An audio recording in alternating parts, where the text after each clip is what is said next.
ஆண்டவருடைய நாமம் மகிமைப்படுவதாக. இந்த கால வேளையில ஆண்டவருடைய சமூகத்தில நாம் ஜெபம் பண்ணி ஒரு சில குறிப்புகளுக்காக நாம் ஜெபம் பண்ணுவோம். ஆண்டவர் பிலிப்பியர் 4ஆம் அதிகாரம் 6ஆம் வசனத்திலே சொல்லும்போது, நீங்கள் ஒன்றுக்கும் கவலைப்படாமல் எல்லாவற்றையும் குறித்து விண்ணப்பங்களை ஸ்தோத்திரத்தோடு கூடிய ஜெபத்தினாலும் வேண்டுதலினாலும் தேவனுக்கு தெரியப்படுத்துங்கள் என்று சொல்லப்பட்டிருக்கிறது. ஸ்தோத்திரத்தோடைய ஜபத்தினாலும் வேண்டுதலினாலும் தேவனுக்கு தெரியப்படுத்த வேண்டும். ஸ்தோத்திரங்களை நாம் வாயிலே அறிக்கையிட்டு நாம் ஜெபிக்கும் போது கர்த்தர் அற்புதங்களை செய்வார். கொலோசியர் புஸ்தகம் 4ஆம் அதிகாரம் 2ஆம் வசனத்திலே சொல்லப்பட்டபடி இடைவிடாமல் ஜெபம் பண்ணுங்கள், ஸ்தோத்திரத்தோடு ஜெபத்தில் விழித்திருங்கள் என்று சொல்லப்பட்டிருக்கிறது. ஆகவே ஒரு சில ஜெப குறிப்புகளுக்காக நாம் ஜெபம் பண்ணுவோம். ஆண்டவர் முதல் அலை நம்முடைய தமிழ்நாட்டிலும் உலகம் முழுவதும் அநேகர் மரித்து போனார்கள். ஆனால் இரண்டாவது அலைகளை பார்க்கும்போது அநேக பரிசுத்தவான்கள் அவர்கள் மரித்த சூழ்நிலை இருந்தது.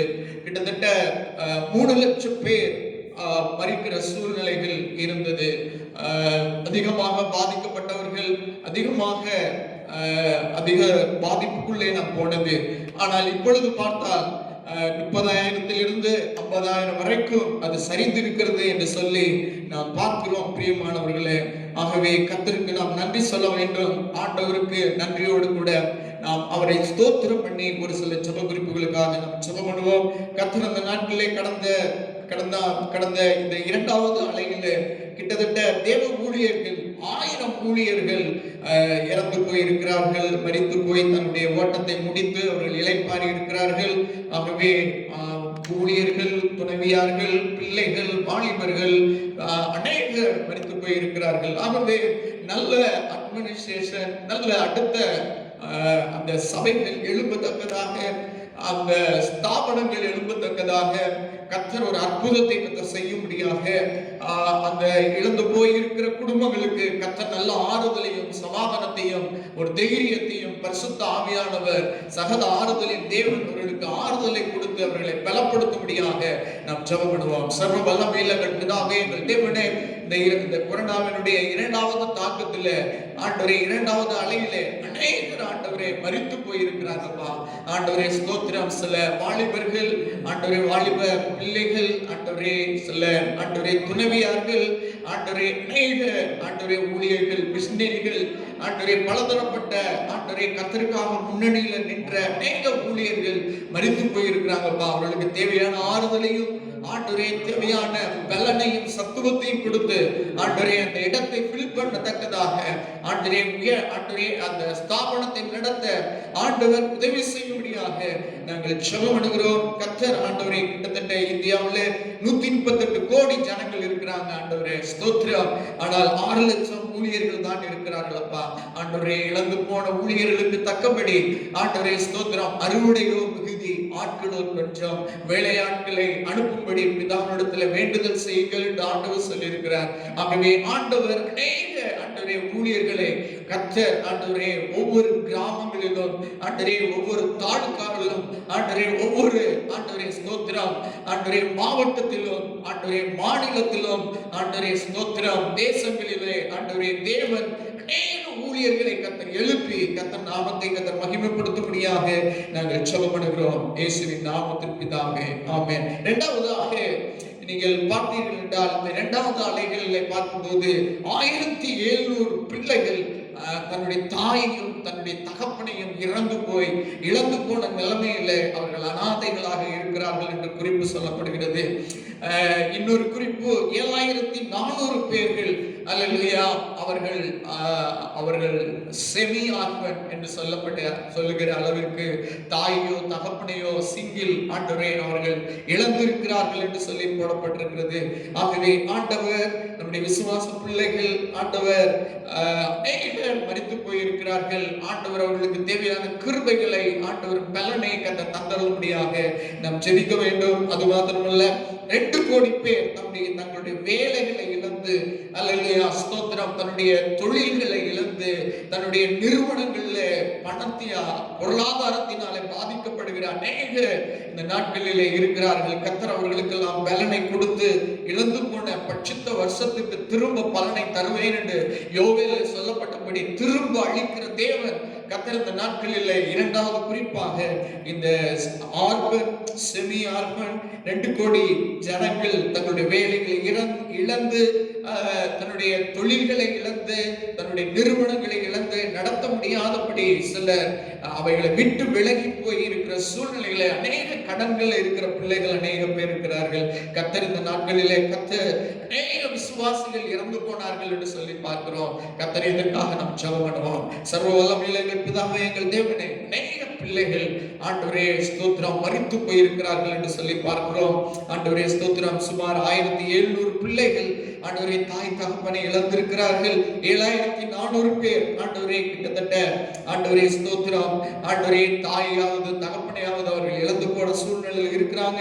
ஆண்டவரே 2 கோடி மக்கள் தங்களுடைய வேலைகளை இழந்து தன்னுடைய தொழில் நிறுவனங்கள் ஆண்டவரே ஸ்தோத்திரம் பெரிய அளவில் ஆண்டவரே நடத்துற ஆண்டவரே பொருளாதாரத்தில் பாதிக்கப்பட்டு ஆண்டவரே அவர்களை நடத்த முடியாமல் தவிக்கிற அநேகர் இருக்கிறாங்க. ஆண்டவரே கர்த்தர் கிருபையாக இறங்கி ஒரு அற்புதத்தை கர்த்தர் செய்யும்படியாக நாங்கள் ஜெபம் பண்ணுகிறோம். ஆண்டவரே ஸ்தோத்திரம் பட்சித்த வருஷத்துக்கு தக்கதடி ஆண்டவரே ஸ்தோத்திரம் ஆண்டவரே பலனை திரும்ப அளிக்கிற தேவன். ஆண்டவரே கர்த்தர் அற்புதங்களை கர்த்தர் செய்யும்படியாக ஆண்டவரே இந்த கால வேளையில நாங்கள் ஜெபம் பண்ணுகிறோம்.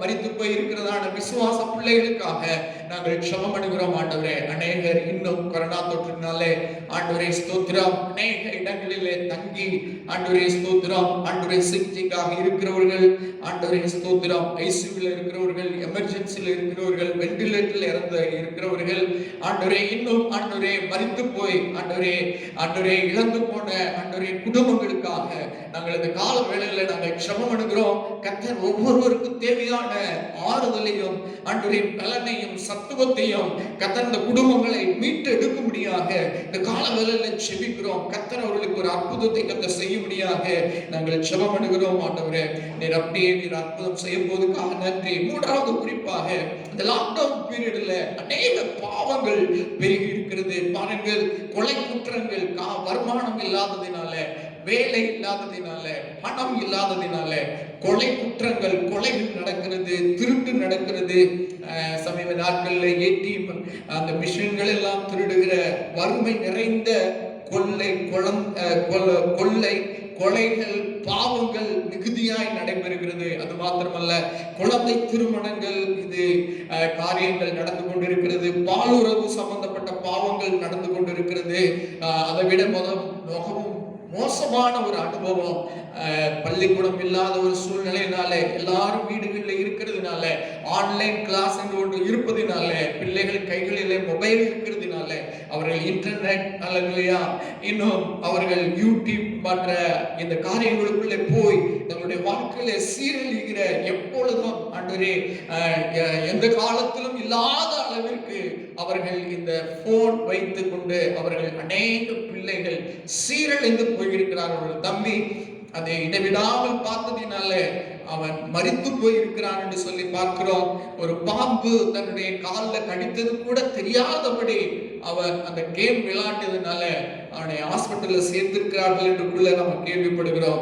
இந்த பாவங்கள் எல்லாம் மறைந்து போகும்படியாக கரங்களை உயர்த்தி எல்லாரும் கர்த்தரை ஸ்தோத்திரம் பண்ணி ஜெபம். ஆண்டவரே இந்த லாக்டவுன் பீரியட்ல ஆண்டவரே கொலைகள் அதிகமாக இருந்தது, ஆண்டவரே குற்றங்கள், ஆண்டவரே திருட்டுகள், ஆண்டவரே வறுமை நிறைந்ததினால ஆண்டவரே அநேக இடங்களிலே ஆண்டவரே மோசமான அனுபவங்கள் காணப்படுகிறது. ஆண்டவரே சிறு பிள்ளைகள் ஆண்டவரே ஸ்தோத்திரம் எல்கேஜி பிரிகேஜி ஆண்டவரே ஃபர்ஸ்ட் ஸ்டாண்டர்ட்ல இருந்து ஆண்டவரே இன்ஜினியர் மெடிக்கல் காலேஜ் வரைக்கும் ஆண்டவரே இந்த டீனேஜ் பிள்ளைகள் ஆண்டவரே இந்த செல்போன் மூலமாக அநேக பாவங்களிலே சிக்கி ஆண்டவரே ஸ்தோத்திரம் அநேக ஆண்டவரே தன்னுடைய மனநிலைமையை இழந்து போய் ஆண்டவரே ஸ்தோத்திரம் ஆண்டவரே தன்னுடைய பெற்ற தாய் தகப்பனுக்கும் குடும்பத்துக்கும் சமுதாயத்துக்கும் ஆண்டவரே ஸ்தோத்திரம் பயங்கரமான கேட்டுக்குள்ள போகிற இந்த அருவருப்பான காரியங்களை கர்த்தர் எடுத்து போட்டு ஒரு அற்புதத்தை கர்த்தர் செய்யும்படியாக நாங்கள் ஜெபம் பண்ணுகிறோம். நாலாவது ஆண்டவரே குறிப்பாக ஆண்டவரே செகண்ட் வே ஆண்டவரே இரண்டாவது அலைவரிசை முடிந்து மூன்றாவது அலைவரிசை வரும், நான்காவது அலைவரிசை வரும் என்று சொல்லி பார்க்கிறோம். கரும் பூஞ்சை ஆண்டவரே வெள்ளை பூஞ்சை என்கிறதான வியாதிகள் வருகிறது. இந்த டெல்டா போன்ற ஆண்டவரே இந்த வீரியம் மிக்க மிக்க அந்த கொரோனா ஒரு இடத்திலிருந்து இன்னொரு இடத்திலிருந்து பரவி, இன்னொரு இடத்திலிருந்து இன்னொரு இடத்திலிருந்து பரவி, அது வீரியம் கொண்டு பயங்கரமான சூழ்நிலையில தமிழ்நாட்டிலும் அநேக மாநிலங்களிலும் வெளிநாடுகளிலும் இப்படிப்பட்ட ஒரு சூழ்நிலை ஆண்டவரே காணப்படுகிறது. இதற்காக நாம் ஜெபம் பண்ண வேண்டும். விசேஷமாக இந்த தேர் அலையிலே சிறுவர்கள் அதிகமாக பாதிக்கப்படுவார்கள், சிறு குழந்தைகள் பாதிக்கப்படுவார்கள் என்று சொல்லப்பட்டிருக்கிறது. இந்த சூழ்நிலையிலிருந்து கர்த்தர் ஒரு அற்புதத்தை செய்ய வேண்டும். விசேஷமாய் நீங்கள் பார்த்தீர்கள் என்றால் இஸ்ரவேல் தேசத்தில் 50% அவர்கள் வேக்சின் போட்டிருந்தாலும் மாஸ்க் போட வேண்டாம் என்று அறிவித்தார்கள்.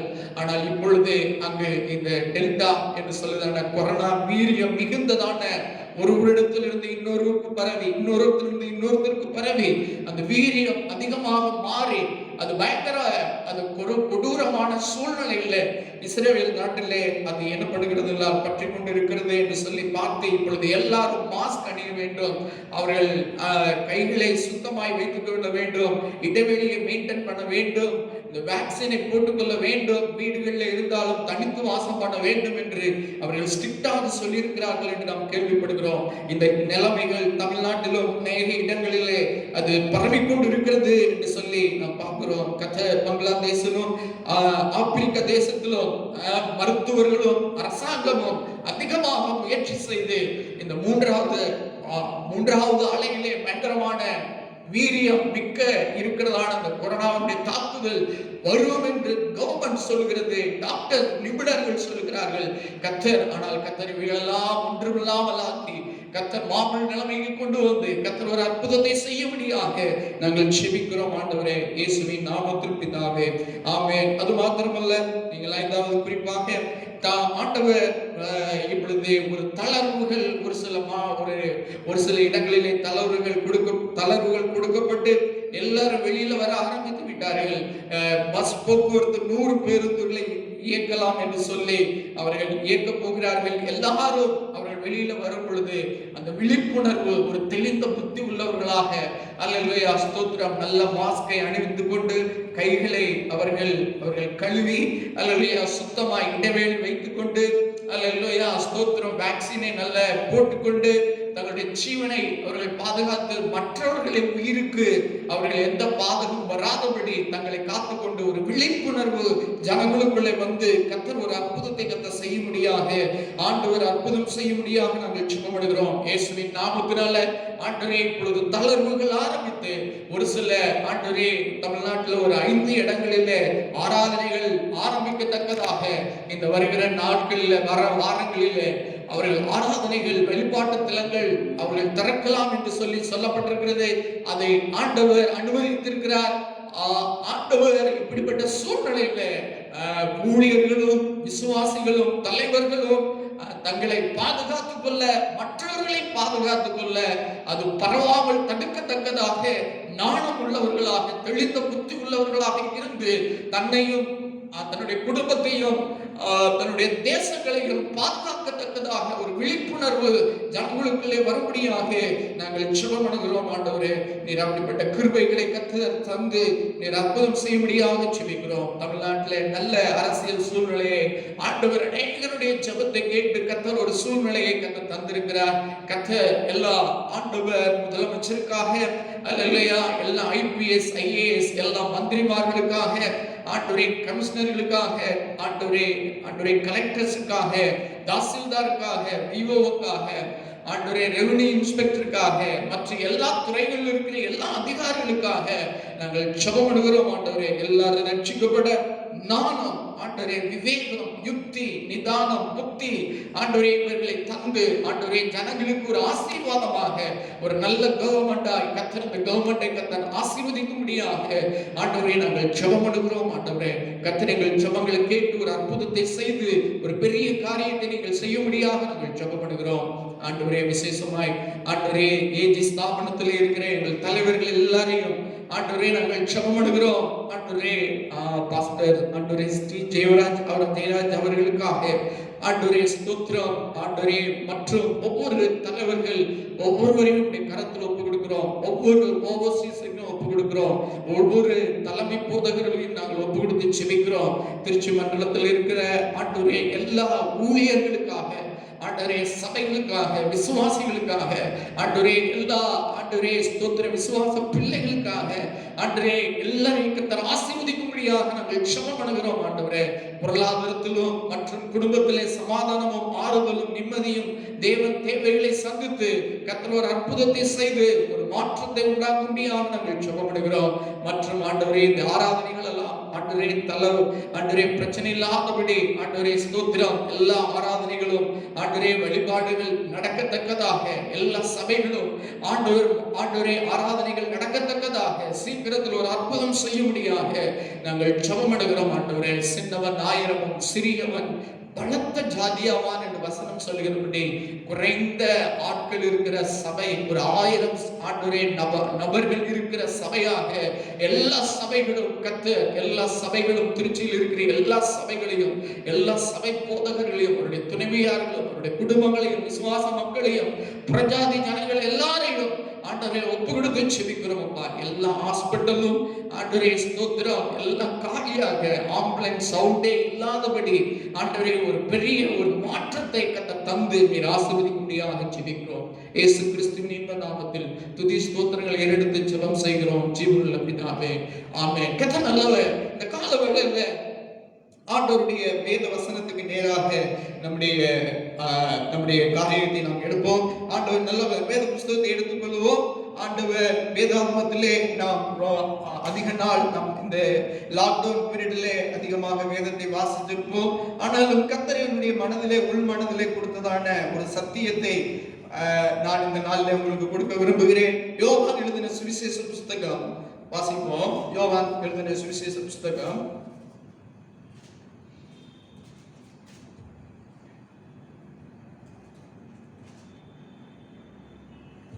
16ஆம் அதிகாரம் 20வது வசனம். மெய்யாகவே மெய்யாகவே நான் உங்களுக்கு சொல்லுகிறேன், நீங்கள் அழுது புலம்புவீர்கள், உலகமோ சந்தோஷப்படும். நீங்கள் துக்கப்படுவீர்கள், ஆனாலும் உங்கள் துக்கம் சந்தோஷமாக மாறும். கண்களை மூடி நாம் ஜெபம் பண்ணுவோம். சர்வ வல்லமையுள்ள எங்கள் பிதாவே, எங்கள் தேவனே, இந்த கால வேளையிலும் உங்களுடைய பாதத்தில் வந்து ஜெபிக்க, உங்களுடைய நாமத்தை மகிமைப்படுத்த கர்த்தர் கொடுத்த கிருபைக்காக நன்றி. இந்த வசனத்தின் மூலமாக எங்களோடு கூட பேசுவீராக, ஆறுதல் படுத்துவீராக, தைரியப்படுத்துவீராக, எச்சரிப்பு தருவீராக, ஆலோசனை தருவீராக, எங்களை பலப்படுத்துவீராக. இயேசுவின் நாமத்தில் ஜெபம் செய்கிறோம் ஜீவனுள்ள பிதாவே, ஆமென். ஆண்டவர் நல்லவர். இந்த வசனம் சொல்கிறது, you are sorrowful but your sorrow will turn into the joy என்று சொல்லப்பட்டிருக்கிறது. நம்முடைய துக்கம் சந்தோஷமாக மாறும் என்று சொல்லப்பட்டிருக்கிறது. நம்முடைய வாழ்க்கையில துக்கம் சந்தோஷமாய் மாறும் என்று சொல்லும் பொழுது யாருக்கு மாறும் என்று சொல்லி பார்த்தீங்கன்னா, இந்த சீசர்களை பார்த்து ஆண்டவர் இந்த சூழ்நிலையில ஆண்டவர் சொல்லுகிறார். யார் என்றால், நீங்கள் உங்கள் சிறு கூட்டம். இந்த 12 சீசர்கள் அங்கே இருந்ததான சீசர்களை பார்த்து ஆண்டவர் சொன்னார். என்ன சொன்னார்? ஆண்டவர் சொல்லும்போது சொன்னார், என்ன சொன்னார்? மெய்யாகவே மெய்யாகவே நான் உங்களுக்கு சொல்லுகிறேன், நீங்கள் அழுது புலம்புவீர்கள், உலகமோ சந்தோஷப்படும். நீங்கள் துக்கப்படுவீர்கள், ஆனாலும் உங்கள் துக்கம் சந்தோஷமாக மாறும் என்று சொல்லி யாரை பார்த்து சொன்னார் என்று சொல்லி நாம் பார்த்தோம் என்றால், அவர்கள் யார் என்றால் ஒரு சிறு கூட்டம் உள்ள ஜனம், ஒரு சிறு கூட்டம் இருக்கிறதான அந்த சீசர்களை பார்த்து ஆண்டவர் சொன்னார். பாருங்கள், இந்த சிறு கூட்டம், நீங்கள் உங்கள் சிறு கூட்டம், யூ யுவர் ஸ்மால் குரூப். இந்த குரூப்பை பார்த்துதான் ஆண்டவர் சொன்னார், உங்கள் துக்கம் சந்தோஷமாய் மாறும் என்று சொல்லி சொன்னார் என்று சொல்லி பார்க்கிறோம். ஆண்டவர் எல்லாருக்கும் இந்த வசனம் சொல்லப்படவில்லை.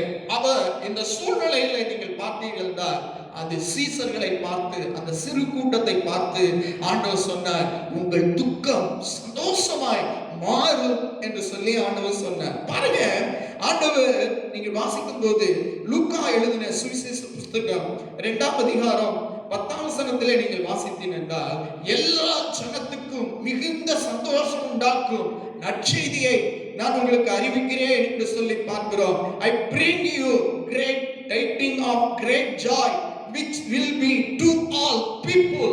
எல்லா ஜனத்துக்கும் மிகுந்த சந்தோஷத்தை உண்டாக்கும் நற்செய்தியை உங்களுக்கு கொடுக்கிறேன் என்று சொல்லி பார்க்கிறோம். இதில் போடப்பட்டிருக்கிறது எல்லாருக்கும் கிரேட் ஜாய் கிடைத்தது என்று நாம் சொல்ல முடியாது. எல்லாருக்கும் அந்த சந்தோஷம், அந்த மகிழ்ச்சி, அந்த களிப்பு எல்லாருக்கும் கிடைக்கவில்லை என்று சொல்லி நாம் பார்க்கிறோம். பாருங்கள் பிரியமானவர்களே, நீங்கள் மத்தேயு எழுதின சுவிசேஷ புத்தகத்திலே 2ஆம் அதிகாரம் 3ஆம் வசனத்திலே நீங்கள் வாசித்தீர்கள் என்றால் வாசியுங்கள். மத்தேயு 2ஆம் அதிகாரம் மத்தேயு 2ஆம் அதிகாரத்திலே நீங்கள் வாசித்தீர்கள் என்றால் ஏரோது ராஜா அதை கேட்டபோது அவனும் அவனோடே கூட எருசலேம் நகரத்தார் அனைவரும் கலங்கினார். பாருங்க, ஏரோது ராஜா, ஏரோதின் நாட்கள் என்று சொல்லப்பட்டிருக்கிறது. இயேசு கிறிஸ்து பிறக்கும் பொழுது ஏரோது ராஜா அந்த காலகட்டத்தில் இருக்கிறார். அப்போ ஏரோது ராஜா அதை கேட்ட பொழுது அவனோடு கூட எருசலேம் நகரத்தார் அனைவரும் கலங்கினார்கள் என்று சொல்லி இந்த இடத்திலே நாம் வாசிக்கிறோம். troubled என்று சொல்லப்பட்டிருக்கிறது. he was troubled, அவர்கள் கலங்கினார்கள் என்று சொல்லி பார்க்கிறோம். அது மாத்திரமல்ல, அந்த மத்தேயு 2ஆம் அதிகாரம் 16ஆம் வசனத்திலே வாசிக்கும் பொழுது அதுல போடப்பட்டிருக்கிறது, என்ன போடப்பட்டிருக்கிறது என்றால், ஏரோது நான் சாஸ்திரிகளால் வஞ்சிக்கப்பட்டதை கண்டு மிகுந்த கோபம் அடைந்தார். பாருங்க, கோபம், அந்த ஏரோது ராஜாவுக்கு கோபம் உண்டானது மாட்களம் இல்ல. அந்த இடத்துல வாசிக்கும் போது பெத்லகேமிலும் அதன் சகல எல்லைகளிலும் இருந்த 2 வயதுக்கு உட்பட்டவர்கள் ஆண் பிள்ளைகளை கொலை செய்தார்கள். அங்கே பார்க்கிறோம், கலங்கினார்கள். அடுத்தது கோபத்திலே நிறைந்திருந்தார்கள். அடுத்தது பார்க்கிறோம், கொலை செய்தார்கள் என்று சொல்லி பார்க்கிறோம். 17ஆம் வசனத்திலே வாசிக்கும் போது புலம்பலும் அழுகையும் மிகுந்த துக்கமும். நீங்க பாத்தீங்கன்னா, எல்லா ஜனத்துக்கும் சந்தோஷத்தை உண்டாக்கும் நற்செய்தியை நான் சொல்லுகிறேன் என்று சொல்லும் பொழுது எல்லாருக்கும் நற்செய்தி கிடைக்கவில்லை, எல்லாருக்கும் சந்தோஷம் கிடைக்கவில்லை. நீங்கள் வாசித்தீர்கள் என்றால் புலம்பல், அழுகை. அது மாத்திரமல்ல, ராகேல் தன் பிள்ளைகளுக்காக அழுது அவைகள் இல்லாதபடியால் ஆறுதல் அடையாது இருக்கிறாள் என்று பார்க்கிறோம். அவளுக்கு பிள்ளை இல்லை, அவளுக்கு குழந்தை இந்த சூழ்நிலையில பிறந்திருந்தா அழுதிருக்கும், அது கொலை செய்யப்பட்டிருக்கும் என்று சொல்லி அவள் தன்னுடைய இருதயத்திலே அவள் அப்படிப்பட்ட சூழ்நிலையில இருந்தாள் என்று சொல்லி பார்க்கிறோம். ஆனால் நீங்கள் வாசித்தீர்கள் என்றால், ஆண்டவர் இந்த இடத்துல வாசிக்கும் போது 2ஆம் அதிகாரம் 10ஆம் வசனத்திலே நீங்கள் வாசிக்கும் போது, அவர்கள் அந்த நட்சத்திரத்தை கண்டபோது மிகுந்த ஆனந்த சந்தோஷம் அடைந்தார்கள் என்று சொல்லி பார்க்கிறோம். அங்கே எல்லாருக்கும் ஒரு சந்தோஷம் கிடைக்கவில்லை. யாருக்கு கிடைத்தது என்று சொன்னால், ஆண்டவரை தேடுகிறவர்கள், ஆண்டவரால் பிடிக்கப்பட்டவர்கள், ஆண்டவர் மேலே வாஞ்சை உள்ளவர்கள்,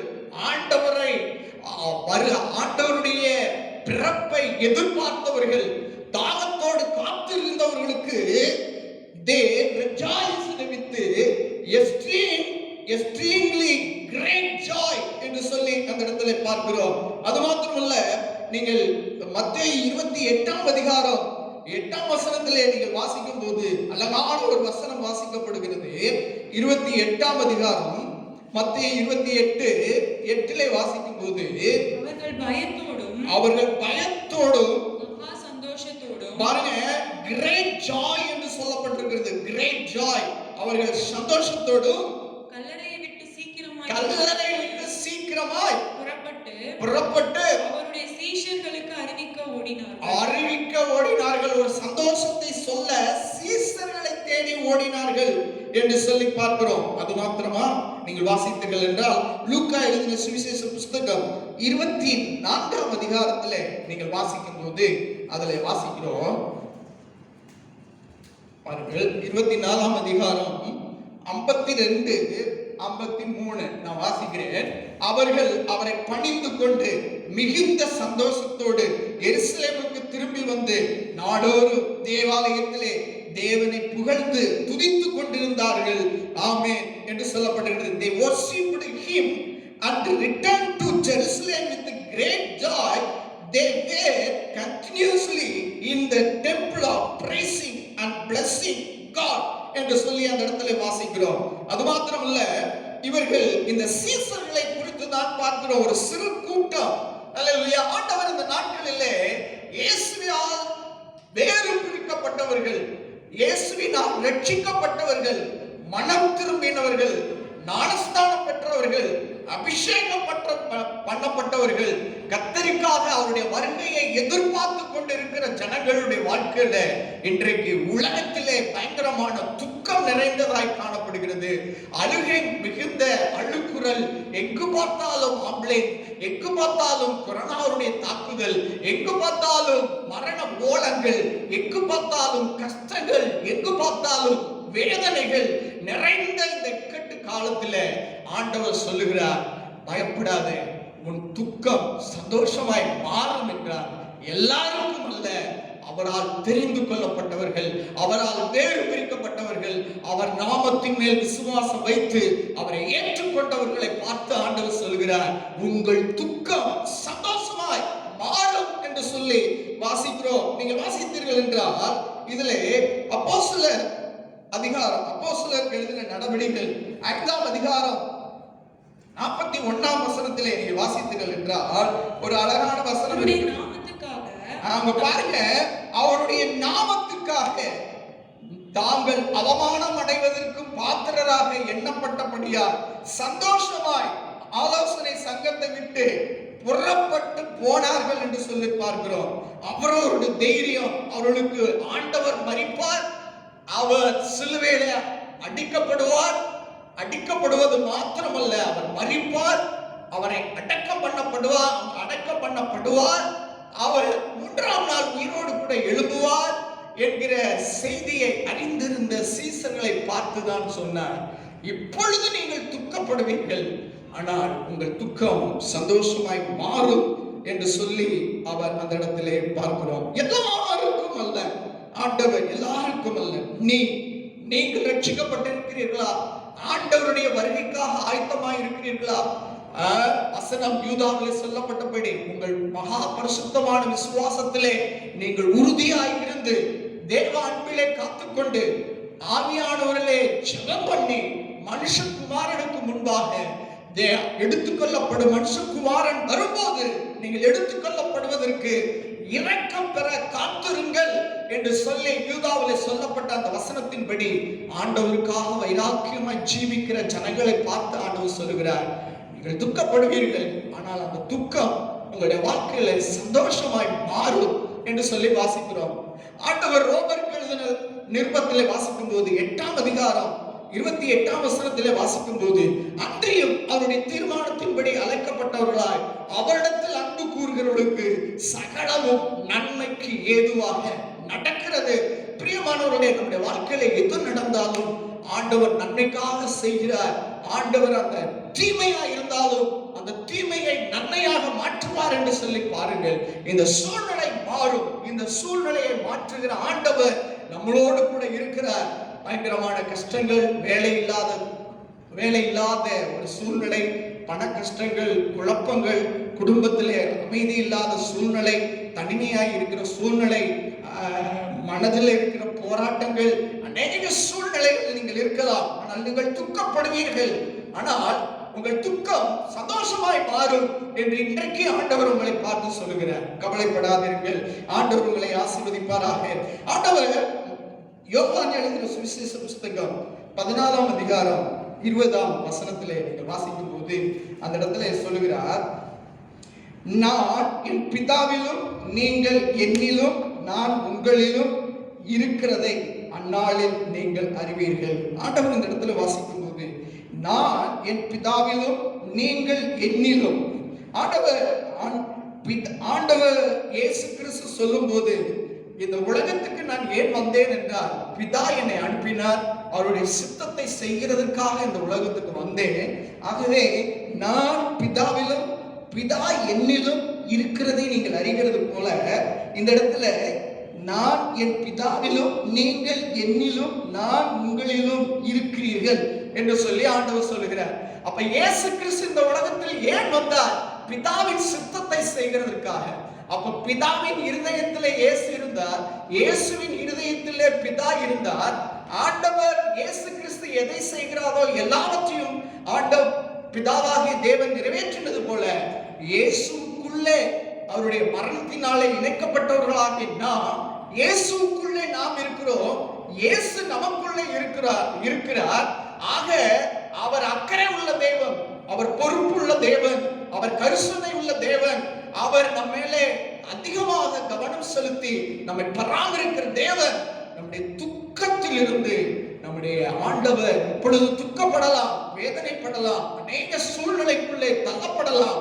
ஆனால் உங்கள் துக்கம் சந்தோஷமாக மாறும் என்று சொல்லி இந்த வசனம் சொல்லுகிறதை பார்க்கிறோம். பிரியமானவர்களே, விசேஷமாய் 3 காரியங்களை நான் சொல்லுகிறேன். ஆனால் 3 காரியங்களும் இப்பொழுது சொல்ல முடியாது. ஒரு காரியத்தை மாத்திரம் சொல்லுகிறேன். நீங்கள் ஆண்டவராகிய இயேசு கிறிஸ்து சீசர்களுக்காக ஜெபித்த ஜெபம் 17ஆம் அதிகாரம், யோவான் 17ஆம் அதிகாரம். அந்த யோவான் 17ஆம் அதிகாரத்திலே 3 காரியங்களை கர்த்தர் சொல்லுகிறார். அந்த 3 காரியங்களில் இருந்து நான் ஒரு காரியத்தை மாத்திரம் இன்றைக்கு நான் சொல்லுகிறேன். வருகிற வாரத்தில் 2 காரியங்களை நான் சொல்லுகிறேன். முதலாவது 3 காரியங்கள் என்னவென்று நான் சொல்லுகிறேன். யோவான் 17ஆம் அதிகாரம் 6ஆம் வசனத்திலே யாருடைய துக்கத்தை ஆண்டவர் சந்தோஷமாய் மாற்றுவார்.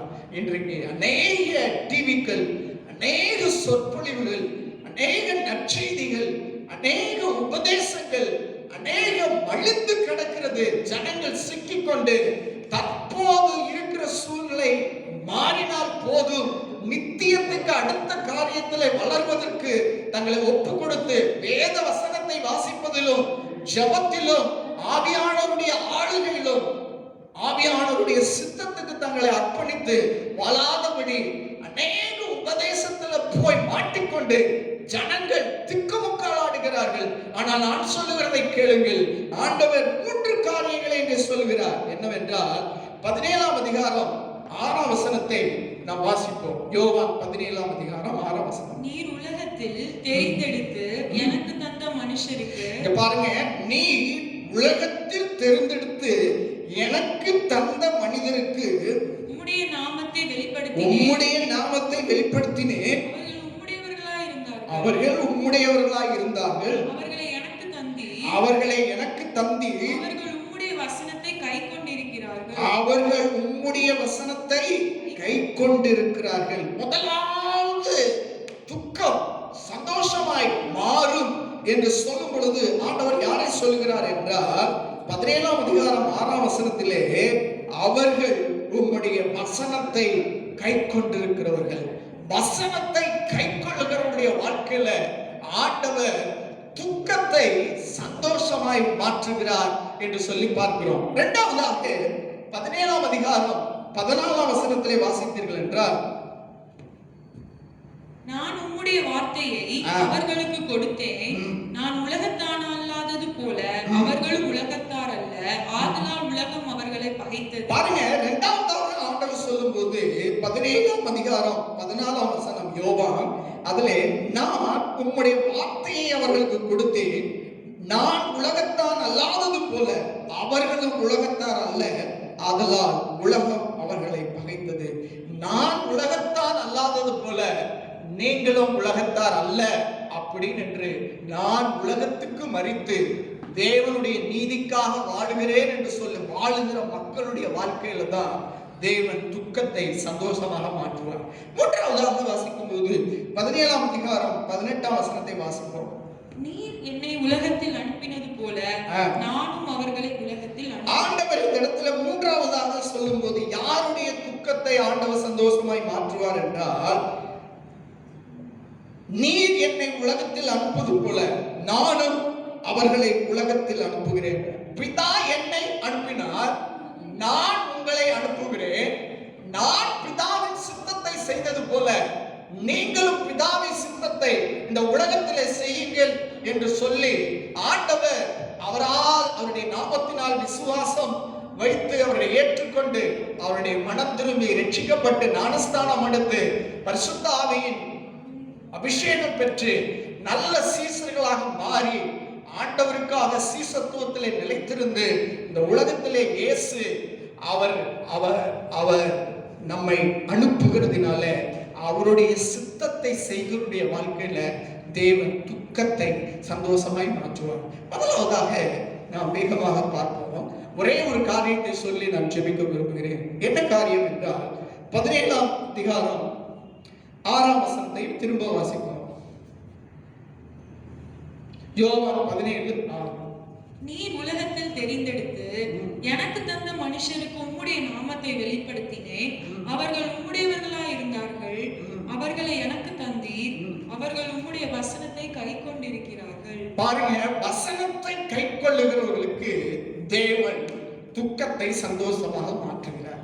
பாருங்க, வசனத்தை யார் கைக்கொள்ளுகிறார்களோ, வசனத்தை வாசிக்கணும், வசனத்தை தியானிக்கணும், தியானித்ததை வாழ்க்கையில அபியாசப்படுத்தணும், அபியாசப்படுத்தினதை மற்ற ஜனங்களுக்கு சொல்லணும், அதை சொல்லுகிற வார்த்தையை நம்முடைய வாழ்க்கையில அதுக்கு கீழ்ப்படியும் போது நம்முடைய வாழ்க்கையில இருக்கிற துக்கங்களை ஆண்டவர் சந்தோஷமாக மாற்றுவார்.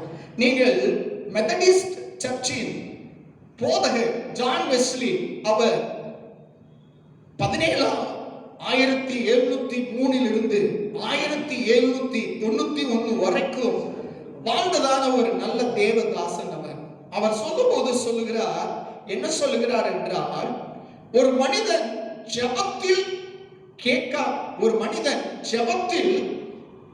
கேட்காவிட்டால் ஆண்டவர் ஒன்றும் செய்ய மாட்டார் என்று சொல்லி அவர் சொல்லுகிறார். அப்ப முதலாவது ஆண்டவரிடத்துல நம்முடைய எண்ணங்கள் நம்முடைய வேத வசனத்தின் அடிப்படையாக இருக்கிறதான அதன் அடிப்படையாக தேவனிடத்திலே நாம் ஜெபிக்கும் போது, அதை ஜெபிக்காவிட்டால் ஆண்டவர் நம்முடைய வாழ்க்கையில எதுவுமே செய்ய மாட்டார் என்று அப்போ அந்த தேவதாசர் மெத்தடிஸ்ட் சர்ச்சின் அவர் நிறுவினவர் அவர் சொல்லுகிறார். ஆகவே நம்முடைய வாழ்க்கையில ஜெபம், ஆண்டவர் சொல்றார், நீங்கள் என் நாமத்தினாலே நீங்கள் ஒன்றும் கேட்கல, உங்க சந்தோஷம் நிறைவாய் இருக்கும்படி நான் உங்களுக்கு தருவேன். என் நாமத்தினாலே நீங்கள் எவைகளை கேட்பீர்களோ அவைகளை நீங்கள் பெற்றுக்கொள்வீர்கள் என்று சொன்னார்.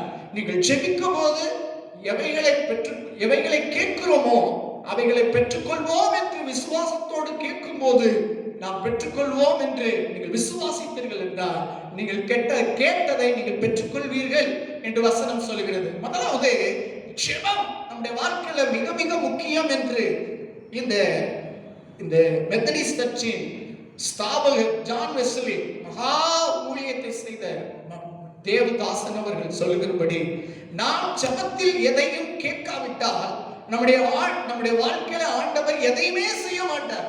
நாம் ஜெபத்திலே வேத வசனத்தின் அடிப்படையிலே ஆண்டவரிடத்திலே நாம் கேட்கும் போது அதை ஆண்டவர் நம்முடைய வாழ்க்கையில செய்கிறார்.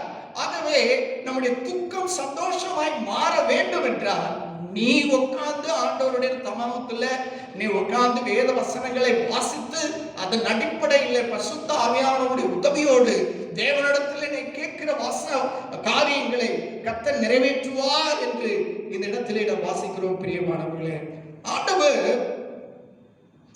இந்த இடத்துல சொல்லும் போது ஆண்டவர் என்ன சொல்லுகிறார் என்றால், ஆண்டவருடைய நாமம் மகிமைப்படுவதாக.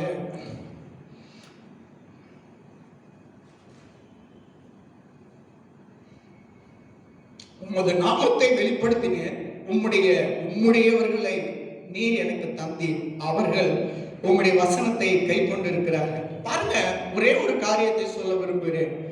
இந்த யாரிடத்துல போய் வசனத்தை கை கொள்கிறது, சந்தோஷம் நம்முடைய வாழ்க்கையில நம்முடைய துக்கம் சந்தோஷமாய் மாற வேண்டும் என்றால் வேத வசனத்தை வாசிக்க வேண்டும். அது ஒரு பக்கத்தில் இருந்தாலும் இந்த உலகத்திலேயே நாணி என்று சொல்லுகிறதான இந்த சாலமோன் இடத்துல நாம் போய் கேட்போம். சந்தோஷத்துக்காக அவன் PhD வாங்கின மனிதன், அவன் ரிசர்ச் பண்ணின மனிதன், மாமனிதன், பயங்கரமான ஆராய்ச்சி செய்தவன். அவன் சொல்லுகிறான், என்ன சொல்லுகிறான் என்றால், பிரசங்கி புஸ்தகம் 12ஆம் அதிகாரம் 13ஆம் வசனத்தை வாசிப்போம் சீக்கிரம்.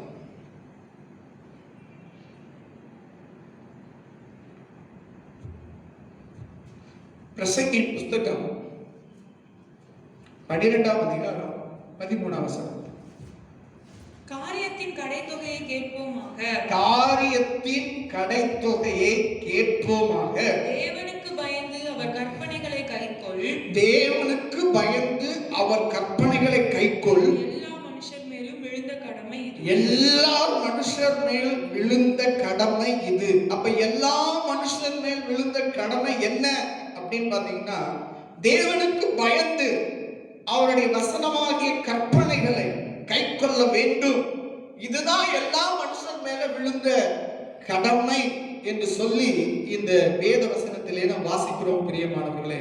அப்ப இந்த சாலமோனை நீங்கள் கேட்டீங்கன்னா, என்னுடைய துக்கம் சந்தோஷமாய் மாற வேண்டும், எதுலெல்லாம் சந்தோஷம் இருக்குது அப்படின்னு சொல்லி PhD பண்ணினதான ரிசர்ச் பண்ணதான இந்த மனிதன் சொல்லுகிறான். பிரசங்கியின் புஸ்தகம் 2ஆம் அதிகாரம் 1ஆம் வசனத்தை வாசிங்களே. அவன் சொல்லுகிறான் பாருங்க. நான் என் உள்ளத்திலே சொல்லிக் கொண்டது என்னவென்றால், வா இப்பொழுது உன் சந்தோஷத்தினால் சோதித்து பார்ப்பேன், இன்பத்தை அனுபவி என்று. இதுவும் மாயையா என்று. முதலாவது அவன் ஆராய்ச்சி செய்தது என்னன்னா, இன்பம்.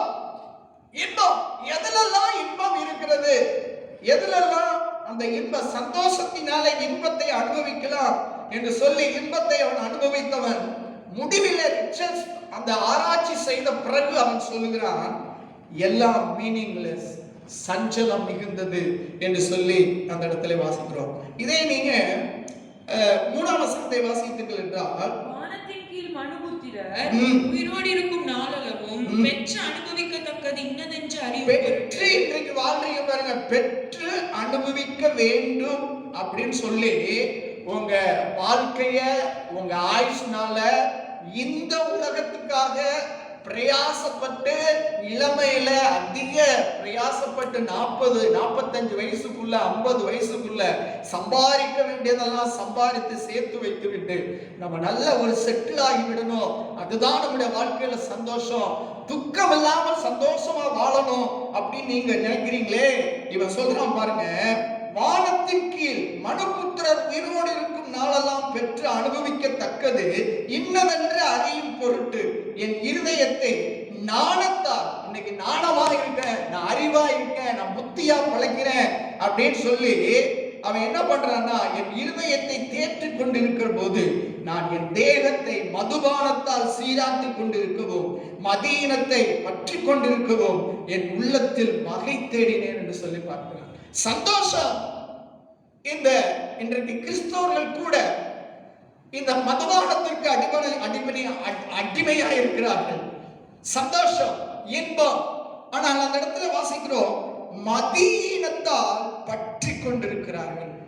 அறிவு இல்லாம முட்டாள்தனமா இதுல போய் விழுந்து கிடக்கிற ஒரு ஃபூல் என்று சொல்லி இவன் ஆராய்ச்சி செய்த பிறகு அது ஒரு சந்தோஷம் அல்ல அப்படின்னு சொல்லி அவன் சொல்லுகிறான்.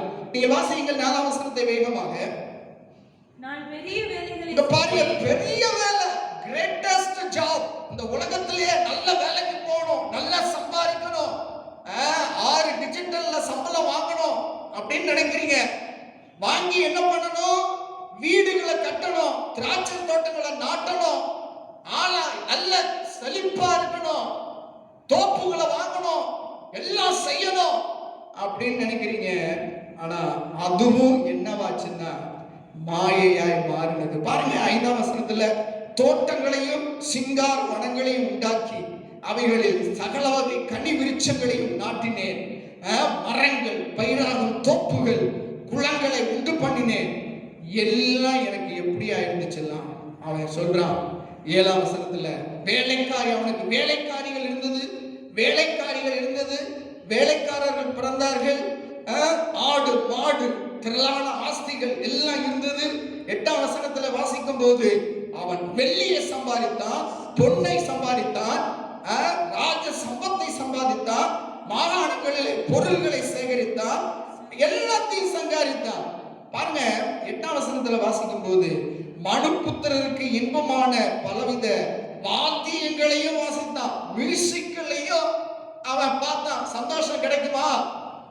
அப்படின்னு பார்த்தா அவனுக்கு சந்தோஷம் கிடைக்கல. 9ஆம் வசனத்தை வாசித்தீங்கன்னா, எனக்கு முன் எருசலேமில் இருந்து எல்லாரையும் பாருங்க, எருசலேமில் இருந்து இன்னும் பாத்தீங்கன்னா உலகத்திலேயே சாலமோனை போல ஞானத்துக்கு, அறிவுக்கு, விவேகத்துக்கு, புத்திக்கு, யுக்திக்கு எல்லாவற்றிலும் அவன் பெரியவனும் திராவிய சம்மணமனவனும் என் ஞானமும் என்னோடு கூட இருந்தது. அதனால என்ன பண்ணனா அப்படின்னு பாத்தீங்கன்னா 10ஆம் வசனத்துல, என் கண்ணு எதெல்லாம் இச்சித்ததோ ஒன்றையும் எனக்கு தடை பண்ணல. என் கண்ணு எதெல்லாம் இச்சித்ததோ, எதெல்லாம் ஆசைப்பட்டனோ அதெல்லாம் சந்தோஷம், அதெல்லாம் இன்பம் அப்படின்னு சொல்லி எல்லாவற்றையும் என்ன பண்ண, சந்தோஷம் என்று வேண்டாம் என்று நான் விளக்கவில்லை. நான் செய்த முயற்சிகள் எல்லாம் என் மனம் மகிழ்ச்சி கொண்டிருந்தது. இதுவே என் பிரயாசங்கள் எல்லாவற்றிலும் எனக்கு வந்த பலன். 11ஆம் வசனத்துல, மாயையும் மனதுக்கு சஞ்சலமாய் இருந்தது. பாருங்க, இன்னைக்கு துக்கம் சந்தோஷமாய் மாற வேண்டும் என்று சொல்லி பார்க்கிற இந்த சாலமோன் கடைசியாய் சொல்லி முடிக்கிறான். 11ஆம் வசனத்துல, அவன் மாயையும் மனதுக்கு சஞ்சலமாய் இருக்கிறது, சூரியனுக்கு கீழே பலன் ஒன்றுமில்லை, உலகத்துல பலன் ஒன்றுமில்லை என்று சொல்லி அவன் பார்க்கிறோம். பிரியமானவர்களே, அது மாத்திரமா 15ஆம் வசனத்துல வாசித்தீர்கள் என்றால், அவன் சொல்லுகிறான், நான் அதிக ஞானம் அடைந்ததினால் காரியம் என்ன என்று சிநேகித்தேன், இதுவும் மாயை என் உள்ளத்திலே எண்ணினேன் என்று சொல்லி வாசிக்கிறோம். பிரியமானவர்களே, 17ஆம் வசனத்திலே வாசிக்கும் போது அவன் சொல்லுகிறான், இந்த ஜீவனை வெறுத்து சூரியனுக்கு கீழே செய்யப்படும் கிரியைகள் எல்லாம் எனக்கு விசனமாய் இருந்தது, எல்லாம் மாயை, எல்லாம் மனதுக்கு சஞ்சலமாய் இருக்கிறது என்று சொல்லி அவன் சொல்லி போனான். பிரியமானவர்களே, 19ல வாசிக்கும் போது அவன் சொல்லுகிறான், அவன் புத்திமானா இருப்பானோ மூடனா இருப்பானோ அதை யார் அறிவார், ஆகினும் சூரியனுக்கு கீழே நான் பிரயாசப்பட்டு நாணமாய் சம்பாதித்த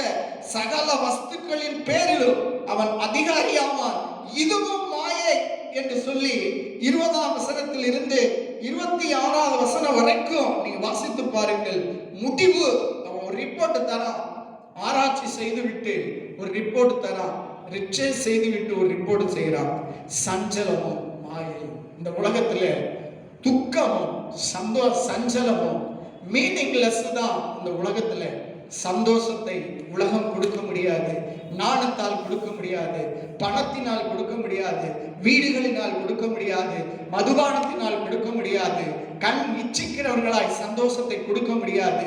இந்த சந்தோஷம், உன்னுடைய சந்தோஷம் நிறைவாய் இருக்கும்படியாக நீங்கள் பெற்றுக்கொள்ளுங்கள் என்று சொன்ன ஆண்டவருடைய வசனத்தை கேட்டு அதற்கு கீழ்ப்படியும் போதுதான் உன் வாழ்க்கையில சந்தோஷம், ஆண்டவர் களிப்பை தருவார், ஜாய்ஃபுல்னஸை தருவார், ஹாப்பியை தருவார், ரிஜாய்ஸை உன்னுடைய வாழ்க்கையில தர வேண்டும் என்றால் இப்பொழுது துக்கப்படலாம். வேத வசனத்தை இளமையில சுமந்தால் முதுமையிலே அது சுமக்கும். ஆண்டவர் வேத வசனத்தை கை கொள்ளுகிறோர் மேல் பிரியமா இருக்கிறார் என்று சொல்லி நாம் வாசிக்கிறோம். பிரியமானவர்களே, ஆனா இவன் இப்படி சொன்னா, ஆனா அவனுடைய அப்பாவை பாருங்க, 119ஆம் சங்கீதத்துல அவன் ஒரு பாட்டையே பாடுகிறான். என்ன பாடுகிறான் என்றால், எனக்கு ரொம்ப பிடிச்ச வசனங்களிலேயே அவன் பாடின வசனங்களிலே பார்த்தீர்கள் என்றால், நீங்க 119ஆம் சங்கீதம் 70வது வசனத்தை வாசியுங்கள் வேகமாக. அவர்கள் இருதயம் நினைத்து கொள்ளும். 119வது வசனம், அதிகாரம் 70வது வசனம் வாசிங்க. அவர்கள் இருதயம் நினைந்துக்கி கொளுத்திருக்கிறது. அவர்கள் இருதயம் நினைந்து அவர்கள் இருதயம் நினைந்துண்ணி கொளுத்திருக்கிறது. நானோ உம்முடைய வேதத்தில் மனமகிழ்ச்சியா இருக்கிறேன். மகிழ்ச்சி. அவன் தாவீது சொல்கிறான், இவன் சாலமோன் ஞானி, அவன் ரிசர்ச் பண்ணவன், ஆராய்ச்சி செய்தவன். பிரசங்கி 12:13 சொல்றான், கடைத்தொகையை கேட்போமாக, சந்தோஷம் எங்க இருக்குதுன்னு சொல்லி விலாவாரியா பார்த்துட்டு ரிசர்ச்சில் முடிவுல அவன் சொல்றான், மாயை, சஞ்சலம், துக்கம், விசனம் இந்த உலகத்துல ஒண்ணுமே இல்லை. ஆனா அவங்க அப்பா தாவீது சொல்லுகிறார், வசனத்தை வாசிங்க சந்தோஷமா சத்தமா. 70. அவர்கள் இருதயம் நினைந்து இருக்கிறது. உலகத்துல இருக்கிறவங்களுடைய இருதயம் எல்லாம் கொழுத்து போய் இருக்கிறது. நானோ உம்முடைய வேதத்தில் மனமகிழ்ச்சியா இருக்கிறவனுடைய சந்தோஷம், ஒருவனுடைய களிப்பு, ஒருவனுடைய அவனுடைய ஆனந்த பாக்கியம் என்று சொன்னால் வேதத்தை வாசிப்பதிலும் வேதத்தை கற்றுக்கொள்வதிலும் வேதத்தில் இருக்கிற அதிசயங்களை புரிந்து தன் இருதயத்தில் வைத்துக் கொள்வதுதான் மிகுந்த சந்தோஷம். 98ஆம் வசனத்தை வாசிப்போம். வாசிங்க. 98 சீக்கிரம். நீர் உம்முடைய கற்பனைகளை கொண்டு என்னை என் சத்துருக்களிலும் அதிக ஞானமுள்ளவனாய் மாக்கினீர். இவன் ஜெபித்ததினால ஆண்டவர் சாலமோனுக்கு ஞானத்தை கொடுத்தார். ஆனா தாவீதுக்கோ வேத வசனத்தை வாசித்ததினாலே அவன் இருக்கிற சத்துருக்களை காட்டிலும் அதிக ஞானம் உள்ளவனாய் ஆண்டவர் தாவீதை மாற்றினார் என்று சொல்லி பார்க்கிறோம். 174ஆம் வசனம் வாசிங்க. கர்த்தாவே உம்முடைய இரட்சிப்பின் மேல் ஆவலாய் இருக்கிறேன். உம்முடைய வேதம் என் மனமகிழ்ச்சி. அழகா 3 வசனத்துல சொல்லுகிறான். 174, 70, 98ல வேதம் என் மனமகிழ்ச்சி. இந்த உலகத்துல துக்கம் சந்தோஷமா மாறணுமா? வேதத்தை வாசிங்க, தாகத்தோட வாசிங்க, பசி தாகத்தோட வாசிங்க. ஏதாவது அது பொக்கிஷம் எனக்கு கிடைக்குமா என்ற ஆவலோட வாசிங்க. இந்த வேதம் உங்களுடைய வாழ்க்கையில் இருக்கிற துக்கத்தை சந்தோஷமாய் மாற்றும். பாருங்க, சாலமோனுடைய வாழ்க்கையில நீங்க வாசித்தீர்கள் என்றால் வாசிங்கள். 1 ராஜாக்களின் புஸ்தகம் 11ஆம் அதிகாரம் 9ஆம் வசனம், 10ஆம் வசனம், 11ஆம் வசனம். வேகமா வாசிங்க. ஆகையால் இஸ்ரவேலின் தேவனாகிய கர்த்தர் சாலமோனுக்கு 2 விசை தரிசனம். பாருங்க, சாலமோனுக்கு ஆண்டவர் ஞானத்தை கொடுத்தார், அறிவை கொடுத்தார். இளம் வயதிலே 40 வருடம் அரசாளுகிறதுக்கான எல்லாவற்றையும் கர்த்தர் கொடுத்தார். அதிகமான ஞானம், அதிகமான விவேகம், யுக்தி, புத்தி, அறிவு, இன்னும் நுண்ணியமான காரியங்களை செய்வதற்கான நுண்ணியமான அறிவு இவ்வளவு இருந்தும் அவனுடைய வாழ்க்கையின் முடிவை பார்த்தீர்கள் என்றார். வாசிங்க. அந்நிய தேவர்களை பின்பற்ற வேண்டாம் என்று கட்டளையிட்டிருந்தோம். ஆண்டவர் கட்டளையிட்டும் வேத வசனத்துக்கு அவன் கீழ்ப்படியாமல் போனதினாலே அவன் கர்த்தரை விட்டு தன் இருதயத்தை திருப்பினதினாலே அவர் கற்பித்ததை கைக்கொள்ளாமல் போனதினாலே கர்த்தர் அவன் மேல் கோபமானார். கர்த்தர் அவர் மேலே கோபமானார். ஆகையால் கர்த்தர் சாலமோனை நோக்கி நான் உனக்கு கட்டளையிட்ட என் உடன்படிக்கையையும் கட்டளைகளையும் கைக்கொள்ளாமல் போனாய். இந்த காரியத்தை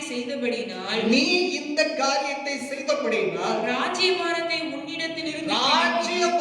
உன்னிடத்திலிருந்து பிடுங்கி அதை உன் ஊழியக்காரனுக்கு கொடுப்பேன் என்று சொல்லி பார்க்கிறோம். அதே 11ஆம் அதிகாரத்துல 42, 43 வாசிங்க.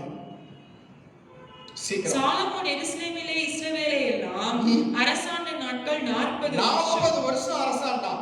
சாலமோன் தன் பிதாக்களோட நித்திரை அடைந்து தன் தகப்பனாகிய தாவீதின் நகரத்தில் அடக்கம் பண்ணப்பட்டான். அவன் குமாரனாகிய ரெகோபெயாம் அவன் ஸ்தானத்தில் ராஜாவானான் என்று சொல்லி பார்க்கிறோம். இன்னொரு வசனத்தை வாசிப்போம். 1 நாளாகமம் 28ஆம் அதிகாரம் 7ஆம் வசனம். இந்த நாட்களில் நடக்கிறபடியே அவன் என் கற்பனைகளின்படியும் என் நியாயங்களின்படியும் செய்ய உறுதியாய் இருப்பானானால். அருமையான சகோதரனே, சகோதரியே, உன்னுடைய துக்கம் சந்தோஷமாய் மாற வேண்டும் என்றால் பிரமாணங்களையும் கற்பனைகளையும் நீ கைக்கொள்ள வேண்டும் என்றால் வாசிங்க. அவன் ராஜ்யபாரத்தை என்றும் நிலைப்படுத்துவேன். ஆண்டவருடைய துக்கத்தை சந்தோஷமா மாற்றணுமா?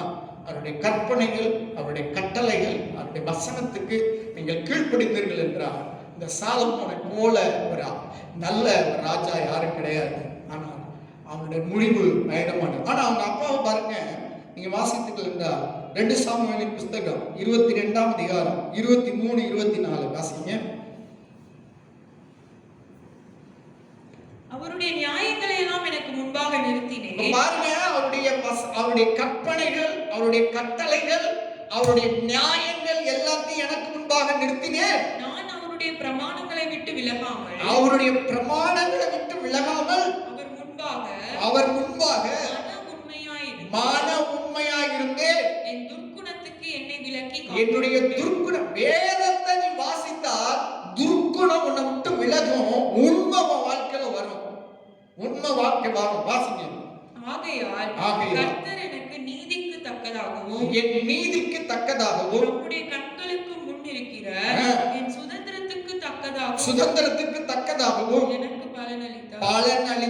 பாருங்க, வசனத்தை கைக்கொள்ளும்போது நீதி, நியாயங்கள், கற்பனைகள், பிரமாணங்கள், வேத வசனத்துக்கு தன்னை காத்து கொண்டதினாலே உண்மையாயிருந்தால், துர்க்குணத்துக்கு விலக்கி கொண்டார். கர்த்தர் அவனுக்கு நீதிக்கு தக்க அவருடைய துக்கங்கள், அவனை போல துக்கப்பட்ட மனுஷன் யாருமே கிடையாது. ஆனா அவன் துக்கத்தை ஆண்டவர் சந்தோஷமாய் மாற்றினதுக்கு காரணம் என்னவென்றால், ஆண்டவருடைய நியாய பிரமாணங்கள், கற்பனைகள், கட்டளைகள், ஆண்டவருடைய காரியங்கள் மேல அவன் வேதம் என் மனமகிழ்ச்சி என்று சந்தோஷமாய் அதற்கு கீழ்ப்படிந்ததினால அவனுடைய வாழ்க்கை என்னமா மாறிச்சுன்னா, 1 ராஜாக்களின் புஸ்தகம் 2ஆம் அதிகாரம் 3-4 வேகமா வாசிங்க.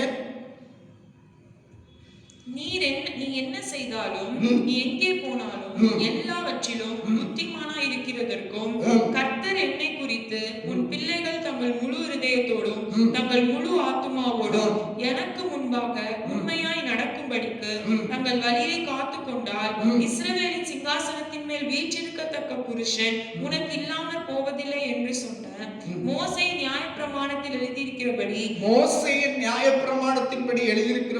நீ உன் தேவனாகிய கர்த்தருடைய கட்டளைகளையும் கற்பனைகளையும்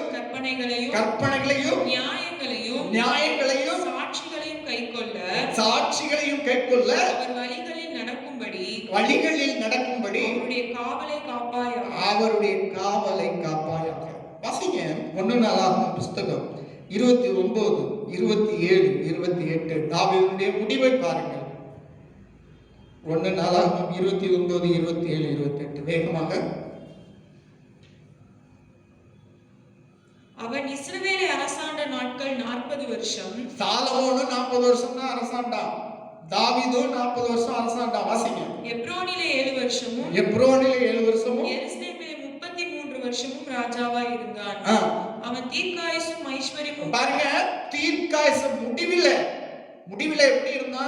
தீர்க்காயுசும் ஐஸ்வர்யமும் மகிமை உள்ளவனுமாய் நல்ல முதிர் வயதிலே மரணம் அடைந்த பின் குமாரனாகிய சாலமோன் அவன் ஸ்தானத்தில் அரசாண்டான்.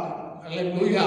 பாருங்க, வேத வசனத்தை உம்முடையவர்களை எனக்கு தந்தீர், உம்முடைய நாமத்தை குறித்து அவர்களுக்கு அறிவித்தேன், அவர்கள் வேத வசனத்தை கை கொண்டிருக்கிறார்கள். அப்ப வேதத்தை கை கொண்டிருக்கிறவருடைய வாழ்க்கையில சாலமோன் ஆராய்ச்சி செய்தான், எல்லாத்தையும் ஆராய்ச்சி செய்தான். அவன் நானும் தேவனால்ட்ட கேட்டு பெற்றுக் கொண்டவன். ஆனால் அவன் ஆராய்ச்சி செய்த பிறகு எல்லாவற்றிலும் ஆராய்ச்சி செய்தான்.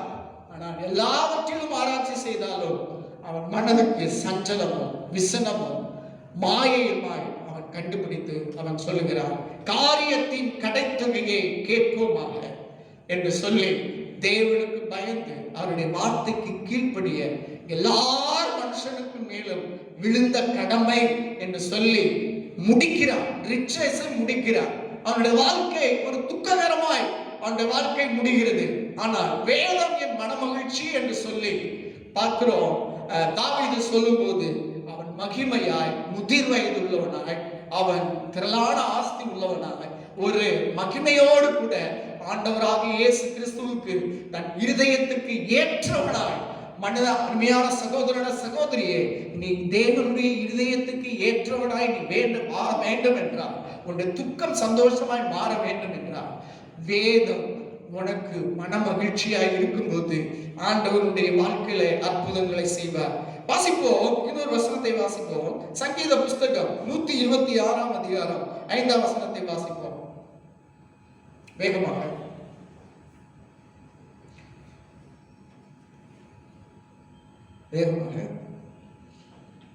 கண்ணீரோட விதைக்கிறவர்கள் கண்ணீரோட விதைக்கிறவர்கள் கம்பீரத்தோட அறுப்பார்கள். கம்பீரத்தோட அறுப்பார்கள். அள்ளி தூவும் விதையை இந்த பாருங்க, அள்ளி தூவும் விதையை சுமக்கிறவர்கள் அழுது கொண்டு போகிறான். அழுது கொண்டு போகிறான். ஆனாலும் நான் அறுத்த அரிகளை சுமந்து கொண்டு கம்பீரத்தோட திரும்பி பாருங்க, விவசாயிகள் தான் அதிகமா இன்னைக்கு தற்கொலை செய்யறாங்க, தற்கொலைக்குள்ள ஆளாகிறாங்க. ஆனா இந்த இடத்துல வாசிக்கிறோம், அந்த அந்த விதைகளை சுமந்து கொண்டு வயல்ல போய் விதைக்க போகும்போது முதல்ல அவன் தலையில வைத்து அது சுமையா இருக்கிறது, துக்கமா இருக்கிறது. அவன் துக்கத்தோட போறான். துக்கத்தோட போகும்போது கொஞ்சம் தான் விதையை கொண்டு போறான். கொஞ்சம் தான் போகும்போது அவன் மனதில் சஞ்சலத்தோடு போகிறான். என்னவென்றால், இது எவ்வளவு தூரம் பலன் தரப்போகிறது? மழை நாட்களா, காற்று நாட்களா? இது நல்ல விளையுமா? இந்த நிலம் பண்பாட்டுக்குள்ள இருக்குமா? இதுக்கு உரம் போடணுமா? இது எவ்வளவு தூரம் பலன் தரும் என்று சொல்லி விதைகளை அள்ளி தூவ போகும்போது அவன் போகிறான். துக்கம்தான், சஞ்சலம்தான், விசனம்தான் தலையில வைத்துக் கொண்டு அவன் போகிறான். அந்த நிலத்துக்குள்ள போகிறான், விதைக்கிறான். விதைக்கும் போது அவனுடைய வாழ்க்கையில பாருங்க, இப்பொழுது அரிக்கட்டுகளாய் மாறுகிறது. ஆனா இப்ப அவன் துக்கத்தோடு, அவன் பாரத்தோடு, விசனத்தோடு, பாரத்தோடு அதை சுமந்து கொண்டு போகிறான். ஆனால் அவன் விதைத்த அந்த விதைகள் அது திரளா இருக்கும்போது அந்த அரிக்கட்டையும் தலையில சுமந்து கொண்டு அவன் வருகிறான். அவன் சுமந்து கொண்டு வரும்போது அந்த பாரத்தோடு, வலியோடு, வேதனையோடு தான் வரான். ஆனா இப்பொழுது எப்படி வருகிறான் என்றால், அவன் சந்தோஷத்தோடு வருகிறான், களிப்போடு வருகிறான். அவன் பெரிய ஒரு மகிழ்ச்சியோடு அவனுடைய துக்கத்தை ஆண்டவர் சந்தோஷமாய் மாற்றுகிறார் என்று சொல்லி பார்க்கிறோம். யாருக்கு ஆண்டவர் துக்கத்தை சந்தோஷமாய் மாற்றுகிறார் என்றால், தேவனுடைய வார்த்தைக்கு வாசித்து, இதுதான் எஸ்ராவை குறித்து வாசிக்கும் போது அவன் தன்னுடைய வேத வசனங்களை ஆராய்வதிலும், தியானிப்பதிலும், வாசிப்பதிலும், அவன் உபதேசிப்பதிலும் தன்னுடைய இருதயத்தை பக்குவப்படுத்திக் கொண்டிருந்தான் என்று சொல்லி பார்க்கிறோம். பிரியமானவர்களே, வேத வசனங்களை வாசிப்பது மாத்திரமல்ல, அதை தியானிப்பது மாத்திரமல்ல, அதனுடைய ஆராய்ச்சி செய்வது மாத்திரமல்ல, அந்த ஆராய்ச்சி செய்வதை நம்முடைய வாழ்க்கையில, நம்முடைய இருதயத்துல வைத்து நாம் வாழும் போது அதனால் வருகிற நன்மைகளை மற்றவர்களுக்கு உபதேசம் செய்கிற அளவிற்கு நம்முடைய வாழ்க்கையை இந்த வசனத்துக்கு நீங்க ஒப்பு கொடுத்து, வேத வசனம் உங்களுடைய வாழ்க்கையில மகிழ்ச்சியாக மாறும் போது, அந்த வேத வசனத்தை வாசிக்கும் போது கஷ்டமாக இருக்கும். எவ்வளவோ நாட்கள் நீங்க நல்ல வேதத்தை வாசிப்பீர்கள், அப்புறமேல ஒரு வசனத்தை கூட வாசிக்க முடியாத ஒரு சூழ்நிலை வரும். ஆனாலும் கூட நீங்கள் வசனத்தை வாசிக்கும் போது அது பாதைக்கு அது வெளிச்சமா இருக்கும், அது வழியாக உங்களுடைய வாழ்க்கையில மாறும். அவருடைய துக்கத்தை தான் ஆண்டவர் சந்தோஷமாய் மாறுகிறோம். பாருங்க, பீட்டரை பாருங்க, வாசிப்போம். லூக்கா எழுதின சுவிசேஷ புஸ்தகம் 5ஆம் அதிகாரம் 4, 5, 6, 7 வசனங்களை வாசிப்போம். பேதுரு ஒரு பிஷர்மேன், இயேசு கிறிஸ்து ஒரு கார்பெண்டர், அவர் தச்சர். ஆனா பேதுரு அவர் பிறந்ததிலிருந்தே அந்த கடலோரத்தில் இருக்கிறவர், பிறந்ததிலிருந்தே வளைய போட்டவர், பிறந்ததிலிருந்து எந்த மீன் எங்க இருக்கும், எந்த சூழ்நிலையில இருக்கும் அப்படின்னு சொல்லி நல்ல ஆராய்ச்சி செய்கிறவர். ஆனா வாசிக்கிறோம் லூக்கா 5ஆம் அதிகாரம் 5:4 வாசிக்கிறோம். வாசிங்க வேணும். அவர் போதகம் பண்ணி முடித்த பின்பு சீமோனை நோக்கி ஆழத்திலே தள்ளி கொண்டு போய் மீன் பிடிக்கும்படி உங்கள் வலைகளை போடுங்கள் என்று சொன்னார். அதற்கு சீமோன் ஐயரே, ராம் முழுவதும் நாங்கள் பிரயாசப்பட்டோம், ஒன்றும் எங்களுக்கு அகப்படவில்லை. பாருங்க, துக்கம், துக்கம். நல்ல எந்த இடத்துல எந்த மீன் கிடைக்கும், எந்த இடத்துல வலைய போடணும் அப்படின்னு சொல்லி இரவு முழுவதும் அவன் பிரயாசப்பட்டான், அவன் முயற்சி செய்தான். ஆனால் இப்பொழுது பகல் பொழுது இந்த மீன்கள் எல்லாம் உள்ளுக்குள்ளே போயிடும். இரவு வேளையில தான் மீன்கள் எல்லாம் மேல வரும். அது நல்ல அறிந்திருந்தவன்.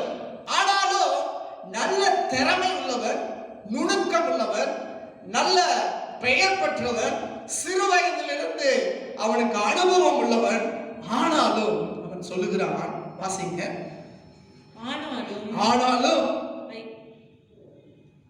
உம்முடைய வார்த்தையின்படி, 5ஆம் அதிகாரம் 4, 5, 6, 7 ஆகிலும் உம்முடைய வார்த்தையின்படி வலையை போடுகிறேன் என்றார். பிஷர்மேன் அவன் திறமசாலி. ஆண்டவர் இயேசு கிறிஸ்து அவனுக்கு தெரியாது. அவர் ஒரு கார்பெண்டர் தான் தெரியும், தச்சு வேலை செய்கிறவர் தான் தெரியும். ஆகிலும் உம்முடைய வார்த்தையின்படி, உங்க ஞானம், உங்க புத்தி, உங்களுடைய திறமை, உங்களுடைய நுணுக்கம், உங்களுடைய காரியங்களை வைத்து எவ்வளவோ காரியங்களை தனிப்பட்ட வாழ்க்கையிலும், குடும்பத்திலும், உங்க வேலையிலும், சமுதாயத்திலும் அநேக காரியங்களை நீங்க செஞ்சிருப்பீங்க. ஒன்னும் பிரயோஜனம் இல்லாம இருக்கும். ஆனா வேத வசனத்தை வாசித்து அதன்படி உங்களுடைய வாழ்க்கையில் அமைத்துக் கொண்டு அதை ருசித்து பார்த்து வேத வசனத்துக்கு கீழ்ப்படிந்து அவர் என்ன சொல்கிறாரோ, மரியாள் சொன்னார், அவர் உங்களுக்கு 2ஆம் அதிகாரம் யோவான் 2ல சொல்லும்போது அவர் உங்களுக்கு என்ன சொல்லுகிறாரோ அதன்படி செய்யுங்கள் என்று சொன்னபடி ஆண்டவர் இயேசு கிறிஸ்து உங்களுக்கு என்ன சொல்லுகிறாரோ அதை செய்யுங்கள். ஆண்டவருடைய வசனம் உங்களுக்கு என்ன சொல்லுகிறதோ அதன்படி செய்யுங்கள். ஆண்டவர் என்ன பண்ணினார் என்றால் 5ஆம் வசனம், அந்தபடியே அவர்கள் செய்து தங்கள் வலை கிழிந்து போக. பாருங்க, ஆண்டவர் வலைகளை போட சொன்னார். ஆனா பேதுரு வலையை போட்டான். நல்ல கவனமாக, ஆண்டவர் உன்கிட்ட இருக்கிற, உன் கூட்டாளிகிட்ட இருக்கிற எல்லா வலைகளையும் போடுன்னு சொன்னார். ஆனா பேதுரு தான்கிட்ட இருந்த வலையை மாத்திரம் போட்டான். அப்ப போடும்போது எவ்வளவு கிடைச்சிச்சு? வலை கிழிந்து போகத்தக்கதாக மிகுதியான மீன்களை பிடித்தார்கள். அப்பொழுது மற்ற படவில் இருந்த கூட்டாளிகள் வந்து தங்களுக்கு உதவி செய்யும்படிக்கு சைகை காட்டினார்கள். அவர்கள் வந்து 2 படகுகளும் அமிழத்தக்கதாக நிரப்பினார்கள். ஆண்டவருடைய வசனத்தின்படி அவன் உடனே கீழ்ப்படிந்த போது ஆண்டவருடைய நாமம் மகிமைப்படுவதாக, வலை கிழியத்தக்கதாக அவர்கள் மீன்களை பிடித்தார்கள் என்று சொல்லி பார்க்கிறோம். பிரியமானவர்களே, இதைதான் நம்ம வாசிக்கிறோம். வாசிங்கள், மத்தேயு 7ஆம் அதிகாரம் 24ஆம் வசனத்திலிருந்து 27ஆம் வசனம் வரைக்கும் வாசிப்போம். ஆகையால் நான் சொல்லிய இந்த வார்த்தைகளின்படி இவைகளின்படி செய்கிறவன் எவனோ அவனை கன்மலையின் மேல் தன் வீட்டை, பாருங்க, என் வார்த்தைகளின்படி கேட்டு அவைகளின்படி செய்கிறவன் எவனோ அவனை கன்மலையின் மேல் தன் வீட்டை கட்டின புத்தியுள்ள மனுஷனுக்கு ஒப்பிடுவேன் என்று சொன்னார். நித்திய கன்மலையாகிய இயேசு கிறிஸ்துவின் வார்த்தைக்கு கீழ்ப்படிந்து நாம் செய்வோமானால் நித்திய கன்மலையாக இயேசுவின் இடத்திலிருந்து அநேக பலன்களை, அநேக கிருபைகளை, அநேக இரக்கங்களை நாம் பெற்றுக்கொள்வோம்.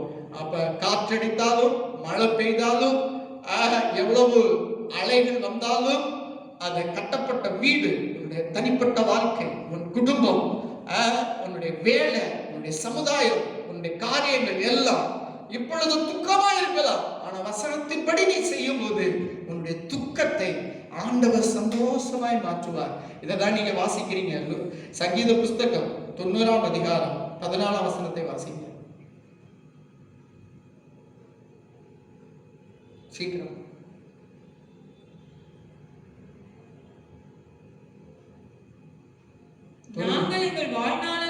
நாங்கள் வாழ்நாளெல்லாம் களி கூர்ந்து வாழும்படி காலையிலே எங்களை உமது கிருபையினால் நாங்கள் வாழ்நாளெல்லாம் களி கூர்ந்து சந்தோஷமாய் வாழும்படி காலையிலே எங்களை உமது கிருபையால் திருப்தியாக்கும். உம்முடைய கிருபையினால் எங்களை என்ன பண்ணோம்?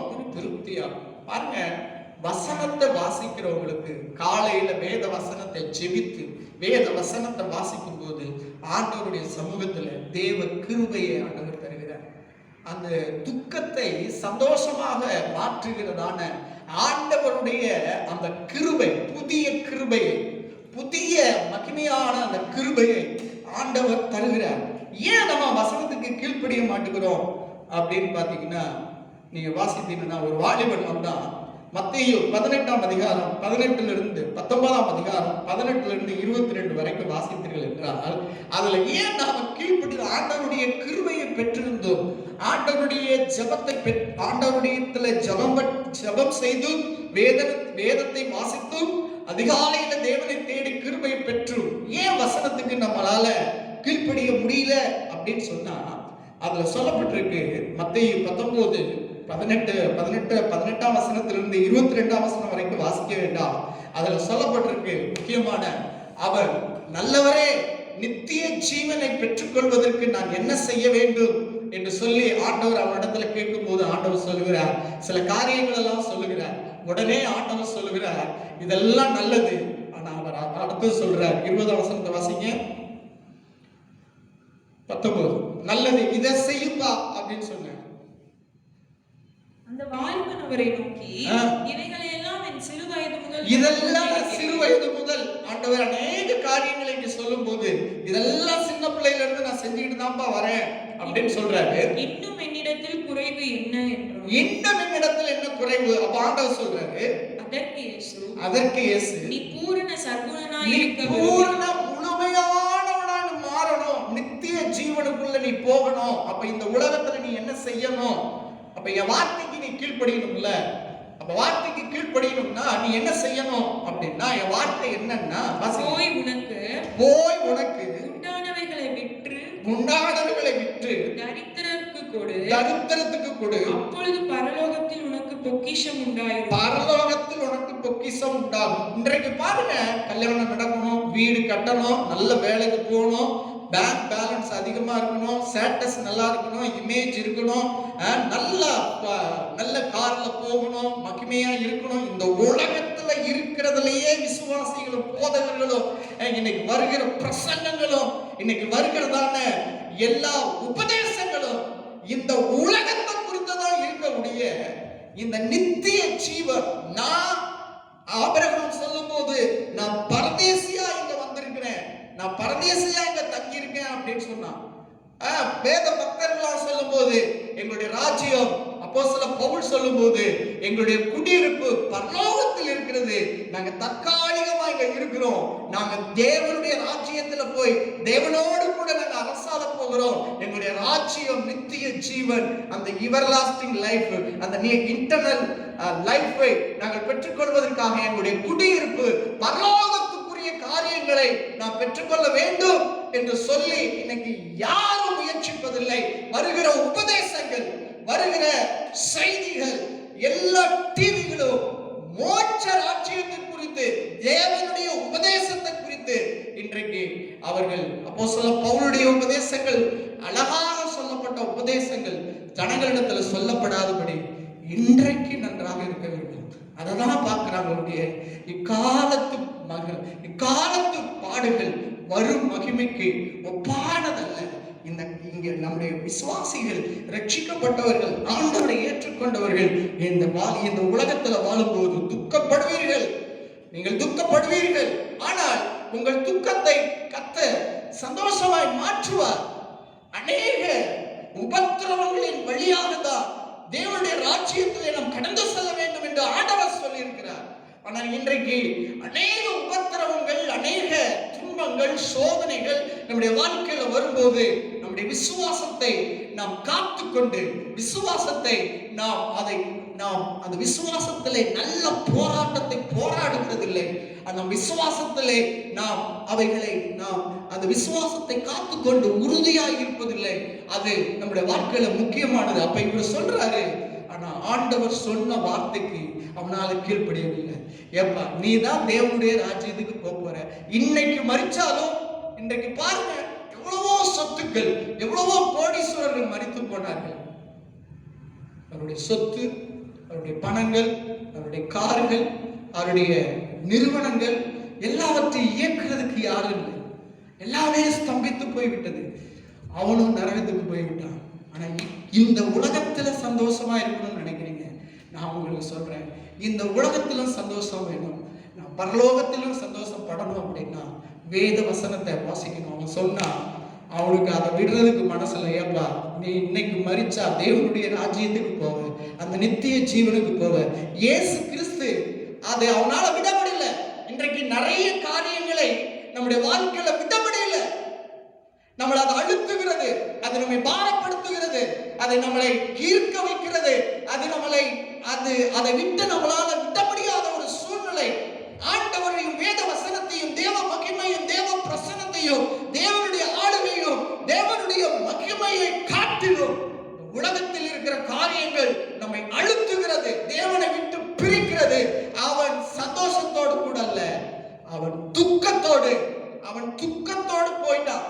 அவன் ஆண்டவர் சொன்னதை அவன் செய்திருந்தான், அவன் சந்தோஷத்தோடு போயிருப்பான். இங்கேயும் சந்தோஷத்தோட இருந்திருப்பான். பரலோக ராஜ்யத்தில் நித்திய ஜீவனையும் அவன் பெற்றுக்கொண்டிருப்பான் என்று சொல்லி நாம் பார்க்கிறோம். பிரியமானவர்களே, ஆண்டவருடைய நாமம் மகிமைப்படுவதாக. யாருக்கு ஆண்டவர் கிருபை தருகிறார்? வாசிங்க, யாருடைய துக்கத்தை சந்தோஷமாய் மாற்றுகிறார்? 2 வசனத்தை வாசிப்போம். வாசிங்க, நெகேமியாவின் புஸ்தகம் 1ஆம் அதிகாரம் 5ஆம் வசனம். சீக்கிரமா 2 வசனம். நெகேமியாவின் புஸ்தகம் 1ஆம் அதிகாரம் 5ஆம் வசனம். பரலோகத்தின் தேவனாகிய கர்த்தாவே, உம்மில் அன்பு கூர்ந்து உம்முடைய கற்பனைகளை கைக்கொண்டு உடன்படிக்கையும் கிருபையையும் காக்கிற மகத்துவமும் பயங்கரமான தேவனே, உமது அடியாராகிய இஸ்ரவேல் புத்திரருக்காக இன்று இரவும் பகலும் உமக்கு முன்பாக மன்றாடி. போதும், இந்த இடத்துல வாசிக்கிறோம். அவருக்கு ஆண்டவர் சொல்லும்போது, இந்த இடத்துல வாசிக்கும் போது ஆண்டவர் சொல்லுகிறார், கிருபையை நமக்கு தருகிறார்.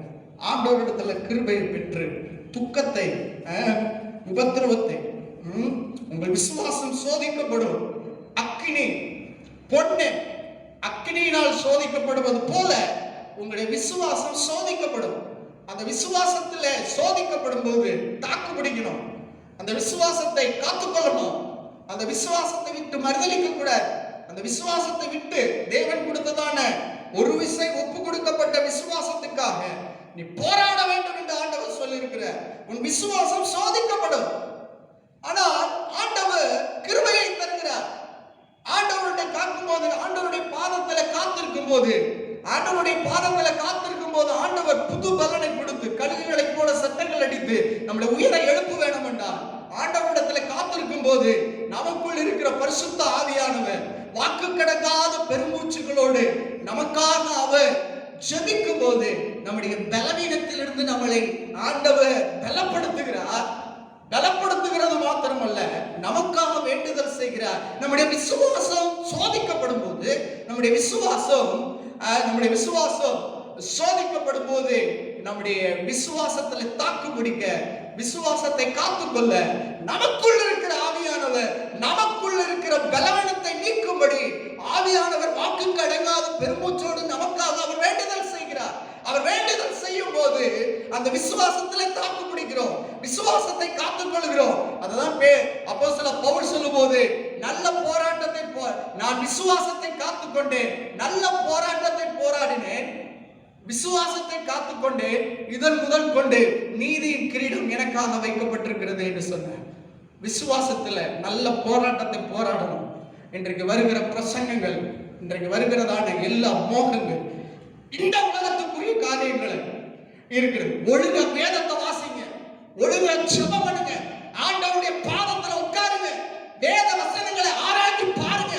வேத வசனத்துல என்ன இருக்கோ, யார கொல்லா 1 தெசலோனிக்கர் புஸ்தகம் 5ஆம் அதிகாரம், அந்த 5ஆம் அதிகாரத்துல அந்த பேஜ்ல கடைசியா இருக்கிறத வாசிங்க. பொல்லாங்கால் தோன்றுகிறதை விட்டு எல்லாரும் விலகுங்க. இன்னைக்கு அநேக உபதேசங்கள், அநேக பிரசங்கங்கள், அநேக காரியங்கள் விசுவாசத்துக்கு, தேவன் கொடுத்த விசுவாசத்துக்கு முரண்பாடான பிரசங்கங்கள் வந்து கொண்டிருக்கிறது. ஆண்டவர் அந்த இடத்துல சொல்லுகிறார், வாசியுங்கள் 1 தெசலோனிக்கர் 5ஆம் அதிகாரம். பொல்லாங்காய் தோன்றுகிற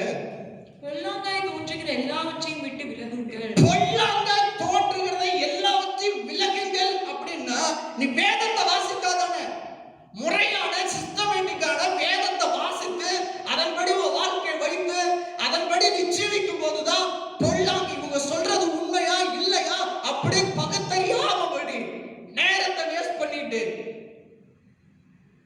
எல்லாத்தையும் நம்பிக்கிட்டு வாழ்றது வாழ்க்கை இல்லை. வேதத்தை வாசிக்கணும், கை கொள்ளணும், அதன்படி வாழணும். அதை கை கொண்டது தேவன் நமக்கு சொன்னதை அடையிறதுக்கு உபதேசம் பண்ணணும். உபதேசம் பண்றத தேவன் நாம மகிமைக்காக, ஆண்டவருடைய நாமம் மகிமைப்படும். பிரியமானவர்களே, ஆண்டவருடைய நாமம் மகிமைப்படுவதாக. கடைசியாக நான் சொல்லி முடிக்கிறேன். ஆண்டவர் என்னுடைய இதயத்தில் வைத்தது வாசியுங்கள். ஆண்டவர் சொல்கிறார், யோவான் வாசியுங்கள், எசேக்கியேலின் புஸ்தகம் 33ஆம் அதிகாரம் 30-31 கடைசியாக.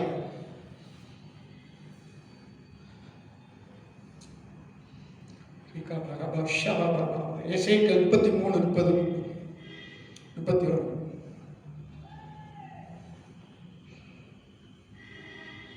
தங்கள் தேவனாகிய கர்த்தராயிருக்கிற நான் தங்களோட இருக்கிறதையும் இன்னைக்கு அநேகருக்கு தங்கள் தேவனாகிய கர்த்தர் தங்களோடு இருக்கிறதையும், நான் தங்களோடு இருக்கிறதையும் இஸ்ரவேல் வம்சத்தாராகிய தாங்கள் என் ஜனமாய் இருக்கிறதையும் அவர்கள் அறிந்து கொள்வார்கள் என்று, அவர்கள் அறிந்து கொள்ளல,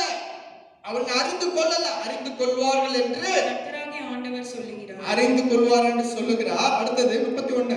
என் மந்தையும் என் மேய்ச்சலின் ஆடுகளுமாகிய, என் மந்தையும் என் மேய்ச்சலின் ஆடுகளுமாகிய நீங்கள் மனுஷர் நான் உங்கள் தேவன் என்று கர்த்தராகிய ஆண்டவர் உரைக்கிறார் என்று சொல் என்றார். பாருங்க என்ன விசேஷம் அப்படின்னு சொன்னீங்கன்னா, யோவான் 17ஆம் அதிகாரம் 23ஆம் வசனம்.